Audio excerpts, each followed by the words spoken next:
সেদিন আমার খুব কাছের একজন মানুষকে আমি বলেছিলাম যে মানুষের মৃত্যুটা আসলে কত স্নিগ্ধ, তাই না?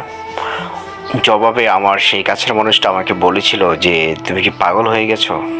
মানুষের মৃত্যু আবার কীরকম স্নিগ্ধ হতে পারে? আমার কাছে যেটা মনে হয় যে একটা মানুষ যখন বেঁচে থাকে, শারীরিক প্রতিবন্ধকতা যেমন কিডনিতে প্রবলেম, প্রতি সপ্তাহে একবার ডায়ালাইসিস করাতে হয়, তার হার্টে প্রবলেম, হার্টে রিং পরানো আছে, তার হাই প্রেশার, তার প্রতিনিয়ত ওষুধের উপরে থাকতে হয়, ওষুধ না খেলে তার বাচ্চাটা কঠিন হয়ে যায়, খুব কষ্ট হয়ে যায়। তার উপরে যদি মধ্যবিত্ত পরিবারের সন্তান হয়, সেক্ষেত্রে প্রতিদিনের যে আয় রোজগার, একবেলা খাওয়ার পরে অন্য বেলা খাওয়ার যে টেনশন, তার সন্তানদেরকে মানুষ করানোর যে টেনশন, সব কিছু মিলিয়ে একটা মানুষ যখন পৃথিবীর এই নিয়মকানুনের সাথে মানায়া উঠতে পারে না, একটা বিপদগ্রস্ত হয়ে যায়, ঠিক তখনই যদি হঠাৎ করে সে মারা যায়, তাহলে আসলে আমার কাছে মনে হয় যে সে মৃত্যুটার মধ্যে অদ্ভুত রকম একটা সৌন্দর্য আছে।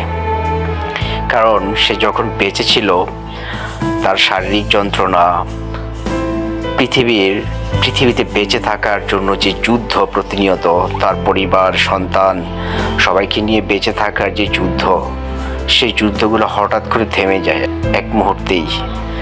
সো আমার মনে হয় যে পৃথিবীর এই যুদ্ধগুলো থেকে মুক্তি পাওয়ার জন্য হঠাৎ করে যদি কোনো একদিন সে মানুষটা মারা যায়, তাহলে তার জন্য আসলে মৃত্যুটা খুব স্নিগ্ধ, অনেক সুন্দর। কারণ পৃথিবীর সব যন্ত্রণাগুলো থেকে সে চিরমুক্তি পেয়েছে।